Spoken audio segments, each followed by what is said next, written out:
আমরা চেষ্টা করেছি দেশ জনগণ বিভিন্ন প্রায় প্রতিটা ন্যায্য দাবিতে ন্যায্য ইস্যুতে জনগণের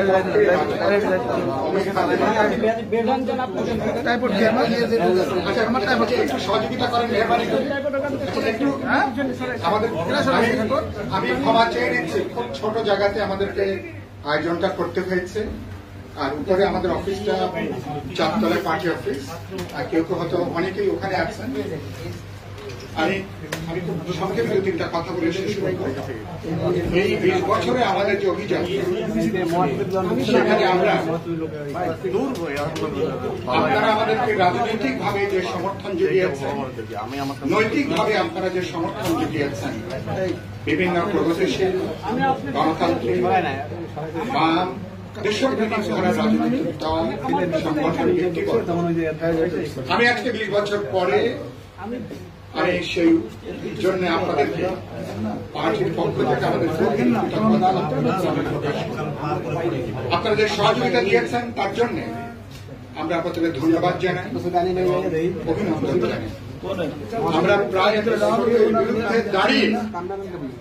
স্রোতের বিরুদ্ধে দাঁড়িয়ে একটা জানবাজি লড়াইয়ের ব্রত নিয়ে 2004-এ আমরা যাত্রা শুরু করেছিলাম এবং সেই যাত্রায় ইতিমধ্যে আমরা প্রথমে বাম মোর্চা, এরপরে বাম গণতান্ত্রিক জোট, এরপরে আমরা গত 2 বছর হলো প্রায় আমরা বিএনপি সহ গণতন্ত্র মঞ্চ সকল বিরোধী দল নিয়ে রাজপথে আমরা একটা ফ্যাসিবাদী দুঃশাসনের বিরুদ্ধে একটা মরিয়া লড়াইয়ের মধ্যে আমরা যুক্ত আছি। এই লড়াইয়ের আজকে ইতিমধ্যেই আমরা আমাদের 14ই জুন আমাদের পার্টির প্রতিষ্ঠা বার্ষিকী নবতর এই পর্যায়ে 14ই জুন আমরা ঈদের আগে উদযাপন করেছি। শহীদ মিনারে পুষ্পস্তবক জানিয়ে, শহীদদের প্রতি শ্রদ্ধা জানিয়ে আমরা শপথ উচ্চারণ করেছি। আমরা এই ভয়াবহ দুঃশাসন থেকে দেশকে রক্ষা করব, ফ্যাসিবাদী দুঃশাসনকে বিদায় দেব। মুক্তিযুদ্ধে যে স্বপ্ন চেতনা ছিল, সাম্য, মানবিক মর্যাদা, সামাজিক ন্যায় বিচার, আমরা সেই লক্ষ্যে একটা গণজাগরণ গণউত্থানের মধ্য দিয়ে 21শ শতাব্দীর উপযোগী একটা মানবিক গণতান্ত্রিক রাষ্ট্র সংবিধান আমরা তৈরি করব, যেখানে যা খুশি করবার কোন সুযোগ থাকে, যেখানে শাসকরা জনগণের কাছে তারা জবাবদিহি করতে তারা বাধ্য থাকবে। আমি যেটা বলে কথা শেষ করব, 12 তারিখে আপনারা সবাই আমাদের আলোচনা সভায় ছিলেন। মির্জা ফখরুল ইসলাম আলমগীর, বিএনপির মহাসচিব সহ বিরোধী দলের প্রায় সমস্ত নেতারা আমাদের মত বিনিময় সভায় ছিলেন। সেখানে আপনারা বক্তব্য দিয়েছেন। আপনাদের বক্তব্যের যে সার কথাটা যেটা বেরিয়ে আসছিল, দেশের এখন যে দুর্যোগ, 7 জানুয়ারির পরে মানুষ যে গণ অনাস্থা জানিয়েছে, এই ভোট প্রত্যাখ্যান বর্জনের মধ্যে এই গণ অনাস্থাকে রাজপথে কিভাবে কর্মসূচি আকারে বিরোধী দল এটাকে রাজপথে হাজির করাবে, কিভাবে যে মানুষ এখনই পরিবর্তন দেখতে চায়, যে মানুষের একদিন এক মুহূর্তের জন্য, যে মানুষের ফ্যাসিবাদী দুঃশাসনকে আর মেনে নিতে মানুষ চায় না। কারণ যত দিন যাচ্ছে আমার ভোটের অধিকার না, হাতের অধিকার না, আমার স্বাধীনতা, সার্বভৌমত্ব, জাতীয় নিরাপত্তা, এটা আজকে গুরুতর হুমকির মধ্যে আজকে এটা পড়েছে। খুবই দুর্ভাগ্যজনক। এই সরকার যে কোনো ভাবে সরকারে থাকতে চেয়ে কার্যত তারা পুরো দেশটাকে তারা আজকে বিপন্ন করে দিয়েছে। এবং খেয়াল করুন, এই সরকার, আওয়ামী লীগ এবং বর্তমান সরকার, তারা এখন এক জনগণের প্রতিনিধি নয়। তারা বাংলাদেশের ভারতীয় স্বার্থে তারা এখানে প্রতিনিধিত্ব, তারা এর চেয়ে দুর্ভাগ্যের কি হতে পারে? যে দল একসময় মুক্তিযুদ্ধের নেতৃত্ব দিয়েছে, সেই দল আজকে বাস্তবে পুরো দেশ জনগণের অধিকারে মুক্তি এবং তার নিরাপত্তার বিরুদ্ধে আজকে তার অবস্থান নিয়েছে। লড়াইটা অত্যন্ত স্পষ্ট। সকল বিরোধী দল, জনগণের সকল অংশ, সকল গণতান্ত্রিক অংশ রাজপথে কার্যকর করতে হবে, জনগণের ঐক্যতাকে আরো দৃঢ় করতে হবে এবং এই ফ্যাসিবাদ যত প্রলম্বিত হবে, আমাদের দুর্গতি, আমাদের সর্বনাশ তত বেশি এগিয়ে আসবে। সুতরাং প্রত্যেকটা দেশপ্রেমিক মানুষের দায়িত্ব হচ্ছে এখন সম্ভব সংকটতম সময়ে গণ আন্দোলনকে গণজাগরণে পরিণত করে এই সরকারকে বিদায় দিয়ে আমরা একটা অন্তর্বর্তীকালীন কার্যকর নিরপেক্ষ সরকার করব, বিশ্বাসযোগ্য নির্বাচন করব, বাংলাদেশ কিভাবে গণতান্ত্রিক অভিযাত্রার দিকে যাবে সেই লড়াই সবাই আমরা ঐক্যবদ্ধ হব। এবার আমরা জিতব, এবার বিজয়ী হয়ে এবার আমরা দেশকে রক্ষা করতে, জনগণকে রক্ষা করবো। আমাদের সবাইকে ধন্যবাদ।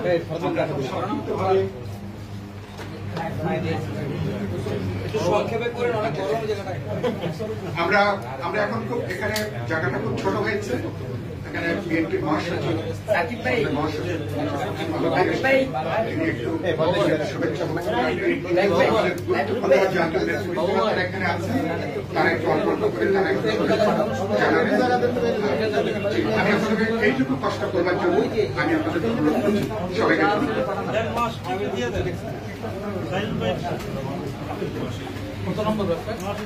বন্ধুগণ, আমাদের আগে বলেছি আমাদের খুবই অনানুষ্ঠানিক এই পুনর্মিলনী, এই অনানুষ্ঠানিক পুনর্মিলনীতে বাংলাদেশ জাতীয়তাবাদী দল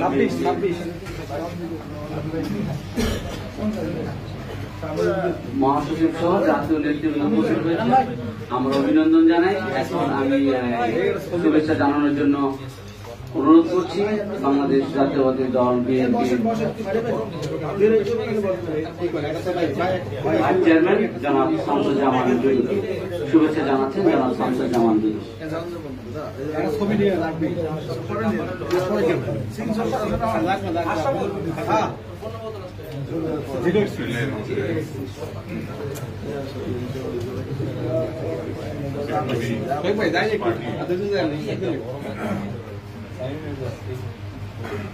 বিশতম প্রতিষ্ঠা বার্ষিকী উপলক্ষে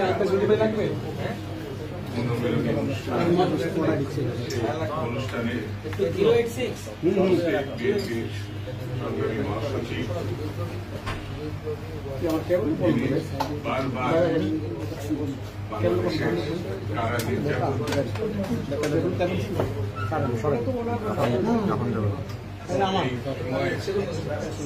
গণতন্ত্র পুনরুদ্ধারের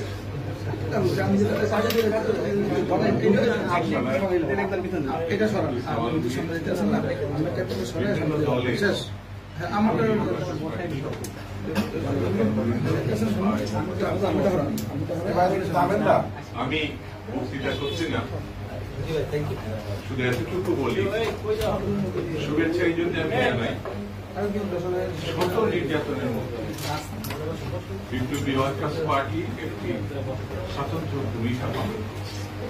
গণতান্ত্রিক আন্দোলনে দেশের স্বাধীনতা সার্বভৌমত্ব রক্ষা জাতিসংঘের পক্ষে ভূমিকা পালনে তারা যে সাহসিকতা ত্যাগ স্বীকার করেছে। আমি আমার নিজের পক্ষ থেকে আমাদের তাদেরকে শুভেচ্ছা। বন্ধুরা, শুরু হয়েছে, কাজ শেষ হয়েছে, এই শেষটা আমাদের তার যত ভয়ঙ্করই হোক, যত বিপদসংকুল হোক, তার সমাপ্ত যদি আমরা না করতে পারি তাহলে ৭১-এর মুক্তিযুদ্ধ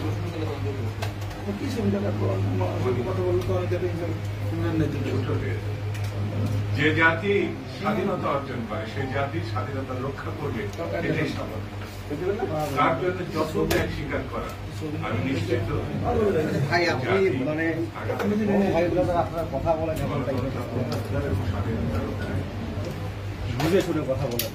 আমি সাফল্য প্রত্যাশা করে সকলকে ধন্যবাদ জানাই। বাংলাদেশ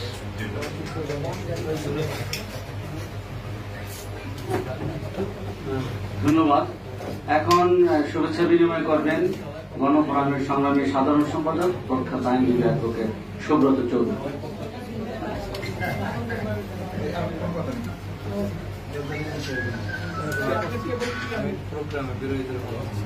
বিপ্লবী ওয়ার্কার্স পার্টির সম্মানিত সাধারণ সম্পাদক কমরেড সাইদুল এবং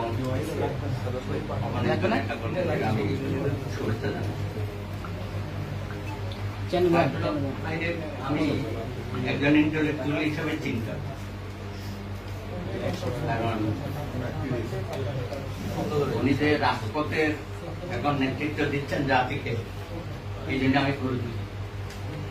কারণ কমরেড অমর সেন সহ যখন শীর্ষ পর্যায়ে তারা কমিউনিস্ট লীগ করেছিল, তখন আমার সাথে এত হৃদ্যতা তাদের সকলেরই, মেনন ভাই সহ। কিন্তু পরে যখন মেনন ভাই দিগ্বিজয় হলো এবং সাইফুল ভাই চ্যালেঞ্জ করে বেরিয়ে আসলো, তখন মনে হলো যে এটা বিপ্লবের কি বলেন আগুনের গোল্লা, ওখান থেকে বেরিয়ে আসছে। এবং প্রথম দিকে আমিও একটু চিন্তা করছিলাম যে এত বড় চ্যালেঞ্জ উনি নিলেন, বড় বড় নেতৃবৃন্দের সাথে আলটিমেটলি যাবে। এখন 20 বছর এখনো নাবালক কিন্তু আইনের ভাষায়, কিন্তু ওনাদের কর্মকাণ্ড দেখে মনে হচ্ছে উনি 40-এর কাছাকাছি, একেবারে দৌড়ের মধ্যেই আছে। ঘোড়া যেমন দৌড়ায়, আপনার সাইফুল হক ভাই এবং তার আশেপাশে যারা কমরেডরা আছে সেইভাবেই দৌড়াচ্ছে তারা, এবং খুব অল্প সময়ে সংগঠিত করেছে দলকে। এবং প্রতিটা আন্দোলন সংগ্রাম সহ নিজেদের যে অনেকগুলো কর্মসূচি তারা সারা বছর, এবং তারা তাদের দৈনন্দিন কাজের মধ্যে আমি দেখেছি যে পলিটিক্যাল কাজগুলো হয়, যেটা অনেক সংগঠন করতে পারছে না, তারা নিয়মিত করে এবং সারা দেশের নেতা কর্মীদের ডেকে আনে, বিশেষত শ্রমিক শ্রেণীর যত প্রোগ্রাম আছে অত্যন্ত সফলতার সাথে। আজকের এই ক্ষুদ্র পরিসরে এখানে বিভিন্ন রাজনৈতিক দলের সম্মানিত নেতৃবৃন্দ আছেন, মহাসচিব আসছেন, আমরা সকলেই আনন্দিত।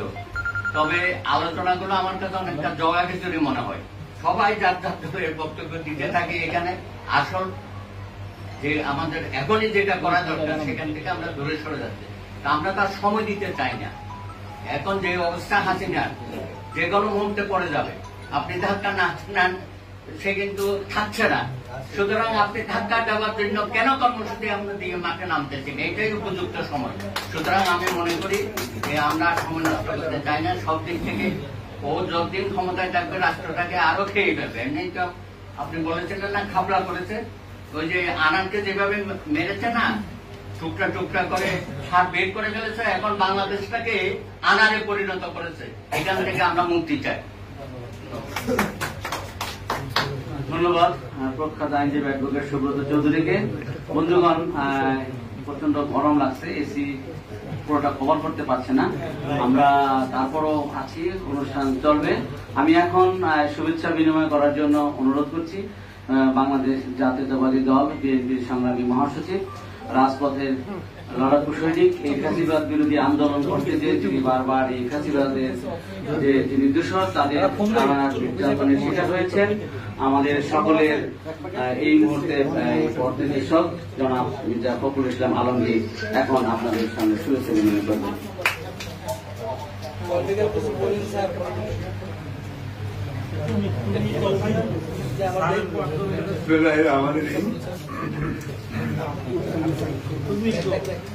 বিপ্লবী ওয়ার্কার্স পার্টির 20তম প্রতিষ্ঠা বার্ষিকী উপলক্ষে আয়োজিত আজকের এই পুনর্মিলনী অনুষ্ঠানে আমাকে আমন্ত্রণ জানার জন্য আমি আন্তরিকভাবে ধন্যবাদ জানাচ্ছি সাইফুল ভাইকে। তার প্রতিষ্ঠা বার্ষিকী উপলক্ষে যে প্রথম অনুষ্ঠানটি ছিল আমার যাওয়ার সুযোগ হয়েছিল। বিপ্লবী ওয়ার্কার্স পার্টি সঙ্গে আমাদের ছাত্র জীবনে আমরা যারা বাম রাজনীতির সঙ্গে জড়িত ছিলাম তাদের সম্পর্কটা দুঃখিত, অনেকটাই ঘনিষ্ঠ। বিশেষ করে মেনন ভাইয়ের সঙ্গে আমার দলের আমার যে সম্পর্ক ছিল সম্পর্ক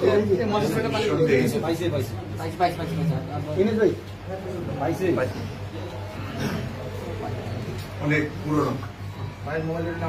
আমি যখন কলেজ ছাত্র তখন থেকে এই মেনন গ্রুপ তখন আমাদের ছিল, সেই মেনন গ্রুপের সঙ্গে আমি সম্পৃক্ত ছিলাম। পরবর্তীকালে মেনন ভাই তার রাজনৈতিক জীবনে তার পথে গিয়েছেন, আমি রাজনীতি থেকে দূরে ছিলাম। পরবর্তীকালে যখন রাজনীতি এসেছি তখন আমি শহীদ প্রেসিডেন্ট জিয়া রহমান সাহেবের যে আদর্শ সেই আদর্শে বিশ্বাস করে বাংলাদেশ জাতীয়তাবাদী দলে আমি যুক্ত হয়েছি। আমার সৌভাগ্য যে আমি শহীদ প্রেসিডেন্ট জিয়া রহমান সাহেবের মতো একজন দেশপ্রেমিক মানুষ স্বাধীনতা ঘোষণা দিয়েছিলেন, তার দলে কাজ করার সুযোগ পেয়েছি। আমার সৌভাগ্য যে আমি আরেকজন অত্যন্ত খাঁটি দেশপ্রেমিক, যিনি আজীবন গণতন্ত্রের জন্য সংগ্রাম করেছেন, করে চলেছেন, দেশনেত্রী বেগম খালেদার সঙ্গে এখনো রাজনীতি করার সুযোগ পাচ্ছি। প্রকৃতপক্ষে বাংলাদেশের দুর্ভাগ্য যে ৭১ সালের যুদ্ধ, মুক্তিযুদ্ধ, তার পূর্বে যে স্বাধীনতার সংগ্রাম, মুক্তিযুদ্ধের যে সংগ্রাম দীর্ঘকাল ধরে, সেই সংগ্রামের যে মূল বিষয়টা ছিল যে আমাদের গণতান্ত্রিক ব্যবস্থা আমরা প্রবর্তন করব, গণতান্ত্রিক একটা রাষ্ট্র আমরা নির্মাণ করবো, ভাগ্যজনক হলে আমাদের হাতেই সেটা ওই 1975 সালে সেটা প্রথমবারের মতো আঘাতপ্রাপ্ত হয়, নিহত হয় একদলীয় শাসন ব্যবস্থা। তারপর থেকে দেশের মানুষ কিন্তু গণতন্ত্রের স্বাদ সবসময় পায়নি। আমি অত্যন্ত দুঃখিত, বেশি বয়স হয়ে গেছে তো। দুর্ভাগ্য আমাদের যে আমরা সবসময় সেই যে কন্টিনিউয়াস প্রসেস ধারা, গণতন্ত্রের ধারা, সেটা আমরা থাকতে পারি।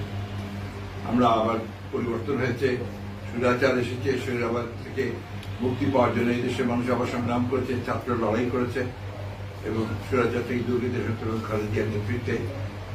এরপরে আমরা সবাই জানি, আমি কৃষক আলোচনায় যাচ্ছি না, শুধু যখন কেয়ারটেকার গভর্নমেন্ট ব্যবস্থাটা যখন আপনার দেশত্ব বেগম খালেদা জিয়া মেনে নিয়ে সেটাকে যখন কনস্টিটিউশনে নিয়ে আসলেন, তখন একটা সুযোগ সৃষ্টি হলো নতুন করে বাংলাদেশে একটা গণতান্ত্রিক কালচার গড়ে তোলা, গণতান্ত্রিক একটা ব্যবস্থা গড়ে তোলা। দুর্ভাগ্য আমাদের যে আজকের যে শাসক গোষ্ঠী, তাদের কারণেই, যারা কখনোই গণতন্ত্রে বিশ্বাস করেনি, তাদের কারণেই সেটা আবার সে প্রচন্ডভাবে ব্যাহত হয়েছে এবং আবারও সেই দলীয় সরকারের অধীনে নির্বাচনের ব্যবস্থা করে বাংলাদেশকে আবারও আপনার সেই অনিশ্চয়তা, অস্থিতিশীলতার দিকে চলে যাওয়া হয়েছে এবং সেই প্রক্রিয়াই এখনো চলছে। এখন এটা এমন একটা জায়গায় এসে পৌঁছেছে যে যেখানে বাংলাদেশের রাষ্ট্রের অস্তিত্বই বিপন্ন হয়ে পড়েছে। আমি দীর্ঘ আলোচনা যেতে চাই না, শুধু আপনারা সবাই জানেন, এখানে সবাই রাজনৈতিক সচেতন কর্মী আছেন, নেতা আছেন, সবাই জানেন যে বাংলাদেশ এখন সবচেয়ে বড় একটা সংকটের মধ্যে উপস্থিত হয়েছে। একদিকে গণতন্ত্র নেই, অন্যদিকে আপনার দেশের যে সার্বভৌমত্ব, সেই সার্বভৌমত্ব আজকে হুমকির সম্মুখীন হয়েছে। এখন সবচেয়ে বেশি যে প্রয়োজন, যেটা আমরা মনে করেছি, যে গণতন্ত্রের জন্য যিনি সবচেয়ে বেশি ত্যাগ স্বীকার করেছেন, যিনি এখন আটক অবস্থায় আছেন, যার জীবন মৃত্যুর সঙ্গে যিনি লড়াই করছেন, সংগ্রাম করছেন, সেই দেশনেত্রী বেগম খালেদাকে মুক্ত করার একটা আন্দোলন খুব জরুরি। এটাকে আমি আলাদা করে দেখতে চাই না, যে গণতান্ত্রিক আন্দোলনের সঙ্গে এটা অত্যন্ত ঘনিষ্ঠভাবে জড়িত। অনেকেই বলতে চান যে বিএনপি নেতা, তিনি গণতন্ত্রের জন্য সংগ্রাম করেছেন এবং তার সংগ্রামের ভিত্তিতেই হচ্ছে গণতান্ত্রিক সংগ্রাম। তার রাজনীতি আসা হচ্ছে গণতন্ত্রের পক্ষে, রাজনীতির জন্য সংগ্রাম করেছেন, লড়াই করেছেন, পার্লামেন্টারি ফর্ম গভর্নমেন্ট করেছেন এবং দেশের আপনার গণমাধ্যমে তিনি অনেক বেশি স্বাধীনতা দেওয়ার চেষ্টা করেছিলেন। সব শেষে তিনি কেয়ারটেকার গভর্নমেন্ট সিস্টেমকে মেনে নিয়েছিলেন, মেনে নিয়ে তিনি সংবিধানে দিয়েছেন, যেটা আমাদের যে একটা গণতান্ত্রিক কালচার নির্মাণ করার জন্য কিন্তু অনেক বড় সহায়ক ভূমিকা পালন করেছে। দুর্ভাগ্য যে আবার সেই আওয়ামী লীগের হাতে সেটা। সেই জন্য আমি মনে করি যে আজকে যে আমরা যে কাজটা করতে সক্ষম হয়েছি, আমরা সব রাজনৈতিক দলগুলো আমরা এক মঞ্চে উঠতে না পারলেও আমরা কিন্তু যুগবদ্ধভাবে আন্দোলন চালিয়ে যাওয়ার আমরা সিদ্ধান্ত। এই সিদ্ধান্তটাকে আমি মনে করি যে বাংলাদেশের রাজনৈতিক ইতিহাসে একটা যুগান্তকারী সিদ্ধান্ত। সমস্ত রাজনৈতিক দলগুলো নিজ নিজ অবস্থানে থেকে তাদের রাজনীতিকে পুরোপুরিভাবে এক রেখে মূল একটি লক্ষ্য, সেই লক্ষ্যটি হচ্ছে যে দেশে গণতান্ত্রিক যে অধিকার সঙ্গে ফিরিয়ে নিয়ে আসা, আমাদের ভোটের অধিকারকে ফিরিয়ে নিয়ে আসা, গণতান্ত্রিক রাষ্ট্র নির্মাণ করা। সেই লক্ষ্যে আমরা একসাথে কাজ করছি। আমি ধন্যবাদ জানাতে চাই আমাদের ওয়ার্কার্স পার্টির সাইফুল ভাইকে এবং নেতৃবৃন্দকে যে তারা এই আন্দোলনে শরিক হয়েছেন এবং এই আন্দোলনে শুধু শরিক হননি, তারা আজকে অগ্রণী ভূমিকা পালন করছেন। আমি বিশ্বাস করি, শুধু আশা নয় বিশ্বাস করি যে আমাদের এই আন্দোলন কখনো ব্যর্থ হবে না। আমাদের এই আন্দোলনে আমরা অবশ্যই সফল হব, কারণ জনগণের পক্ষের যে আন্দোলন, সত্যের পক্ষের যে আন্দোলন, ন্যায়ের পক্ষের যে আন্দোলন, রাষ্ট্রকে রক্ষা করবার যে আন্দোলন, সমাজকে রক্ষা করবার যে আন্দোলন, এটা কখনো ব্যর্থ হতে পারে না। দেশের বেগম খালেদা অত্যন্ত অসুস্থ, আপনারা সবাই জানেন। আপনারা সবাই তার জন্য দোয়া করবেন। আমরা আগামীকাল আমাদের একটা কর্মসূচি আছে, এরপরে 3 দিন ধরে কর্মসূচি আছে তার মুক্তির জন্য। আমরা স্পেসিফিক এই কর্মসূচি আছে এই জন্য যেটা সিম্বলিক। আমরা দেশের বেগম খালেদাকে ভিন্নভাবে দেখতে চাই না। আমরা তাকে মনে করি যে স্থির নির্বাচনী ডেমোক্রেসি, সেই ডেমোক্রেসিকে রক্ষার জন্য, দেশের বেগম খালেদার মুক্তির জন্য আমরা আজকে আন্দোলন শুরু করেছি। অতি শীঘ্র আমরা আমাদের যারা একসাথে আমরা গণতন্ত্রের জন্য সংগ্রাম করছি তারা বসে আলোচনা করে আমরা অত্যন্ত দ্রুততার সঙ্গে যেন আমরা এই ভয়াবহ দামি ফ্যাসিস্ট শক্তি যে আমাদের সমস্ত স্বপ্নগুলোকে ধ্বংস করে দিয়ে আজকে একটা জগদ্দল পাথরের মতো দখলদারি একটা শক্তি হয়ে দাঁড়িয়েছে, তাকে সরিয়ে জনগণের একটা রাষ্ট্র নির্মাণ করার জন্য, একটা সত্যিকার অর্থে গণতান্ত্রিক রাষ্ট্র নির্মাণ করার জন্য আমরা সফল হব। এই আশা প্রত্যাশা নিয়ে আজকের পুনর্মিলনানুষ্ঠানে আমাকে আমন্ত্রণ জানানোর জন্য আমি আবারও সাইফুল ভাইকে, তিনি কয়েকবার আমাকে ফোন করেছেন, যার ফলে আমি না এসে পারিনি। যদি আপনার অনেক আমার শারীরিক অবস্থা এবং ব্যস্ততা আছে, তারপরেও আমি মনে করছি এটা আমার দায়িত্ব, সেই দায়িত্ব প্রত্যেকে আমি আজকে এসেছি। আমি আপনাদের সকলের সুস্বাস্থ্য কামনা করছি, দীর্ঘায়ু কামনা করছি।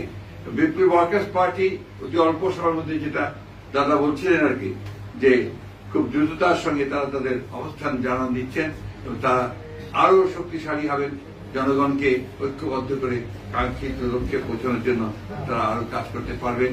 এই বিশ্বাস নিয়ে, এই প্রত্যাশা নিয়ে আমি আপনাদের আবারও আপনাদের শুভেচ্ছা কামনা করছি।